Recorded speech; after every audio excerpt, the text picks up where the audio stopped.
Salut à toutes et à tous, bienvenue dans ce troisième chapitre de notre formation sur l'initiation à QGIS.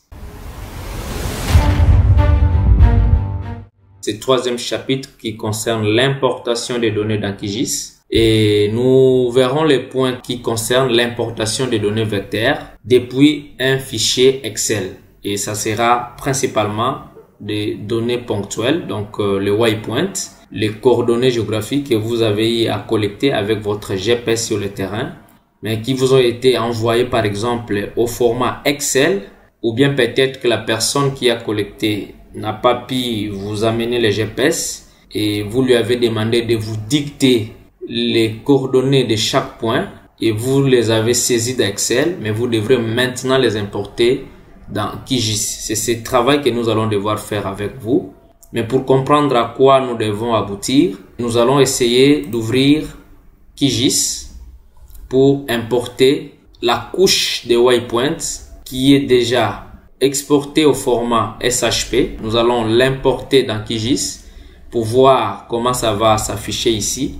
Et les mêmes coordonnées, nous allons les saisir dans Excel pour les traiter d'abord au niveau de Excel, puis les amener au niveau de QGIS. Donc, ce sont là mes points que j'ai eu à collecter avec mon GPS. Je les ai récupérés directement avec un GPS. Mais supposons que ces coordonnées vous ont été envoyées par quelqu'un qui vous les a dictées, ou bien il vous a envoyé ça sur un fichier Excel.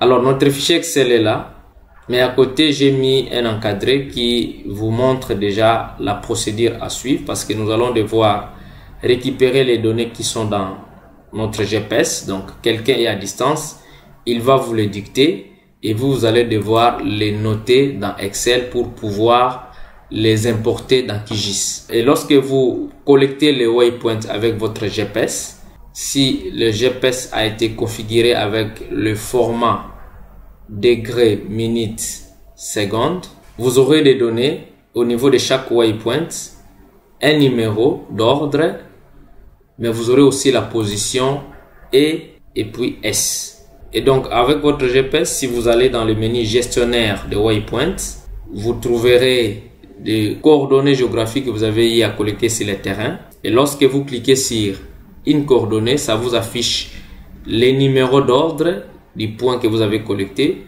Si vous ne l'avez pas renommé avec un autre nom, ça va avoir les numéros d'ordre de collecte. Et puis vous aurez aussi l'information sur la position, S et puis E. S c'est la latitude et E c'est la longitude. Et donc vous allez demander à la personne qui a des données à distance de pouvoir vous les dicter selon que nous allons les saisir ici. Donc ce que je vais faire, je vais aller à la cellule A1 ici. Je vais écrire numéro waypoint. Je pars insérer un deuxième champ. Je vais nommer ça désignation ou bien nom. Voilà, je peux dire nom. Je prends un autre champ. Je vais nommer ça longitude, barre de 8. Je dis degré. Un autre champ longitude minutes et puis longitude barre de 8 secondes. Je vais ajouter un autre champ pour la latitude. Je dis latitude barre de 8 degrés, latitude barre de 8 minutes et latitude barre de 8 secondes. Et donc je vais commencer à donner les numéros selon que nous les avons collectés. Numéro waypoint, je reprends la numérotation que j'ai dans mon GPS. Donc je vais noter le numéro 528. C'est quoi l'information 528? C'est quoi la coordonnée 528? C'est la borne A par exemple. Et la longitude, c'est avec l'information E, c'est 0,14 degrés, 20 minutes, 43,2 secondes. Donc je vais noter 0,14, je passe à minutes, je note 20 minutes, Longitude seconde, je note 43,2. Et je vais noter l'information sur la latitude. C'est 0,5 degrés, 32 minutes, 57,1 secondes. Donc, je vais noter 0,5. Latitude minute, c'est 32. Et latitude seconde, c'est 57,1. Voilà. Je vais noter la deuxième coordonnée, c'est 529. C'est la borne B. Longitude, c'est 0,14 degrés, 20 minutes, 47,9 secondes. Et la latitude, c'est 0,5 degrés, 33 minutes, 0,4,1 seconde. La troisième borne, la troisième coordonnée, c'est 530. Borne C. Longitude, c'est 0,14 degrés, 20 minutes, 56,4 secondes. Et la latitude, c'est 5 degrés, 33 minutes, 0,5 secondes. Le point 531, c'est la borne D. Longitude 0,14 degrés, 21 minutes, 0,3,2 secondes. Latitude, c'est 0,5 degrés, 33 minutes, 0,1,8 secondes. Je prends le point 532, c'est la borne E. Longitude 0,14 degrés, 20 minutes, 58,3 secondes. Et la latitude, c'est 0,5 degrés, 32 minutes, 56,3 secondes. Et enfin, la dernière borne, le point 533, selon l'ordre de prélèvement dans mon GPS. Je le nomme borne F. Longitude 0,14 degrés, 20 minutes, 55,7 secondes. La latitude, c'est 0,5 degrés, 32 minutes, 53,3 secondes. Voilà, donc vous pouvez même ajouter une colonne de l'altitude, mais pour notre exercice, nous aimerons juste nous arrêter à la longitude et à la latitude, tel que ça s'affiche au niveau du GPS. La personne vous communique ça en vous dictant les données, ou sinon on vous amène déjà les données sur un fichier Excel tel que nous venons de les saisir ici. Ces données sont en degrés, minutes, secondes, selon le format de collecte sur le GPS, mais nous allons les convertir en degrés décimal pour que ces données soient importées au niveau de QGIS. Nous allons donc ajouter une colonne ici, un champ après le champ latitude seconde. On va nommer ça longitude degré décimal et latitude degré décimal. La formule est là.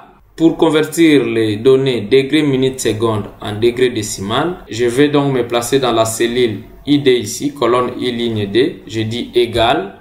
Je prends les degrés de la longitude, c'est 14. Donc je clique ici. Plus.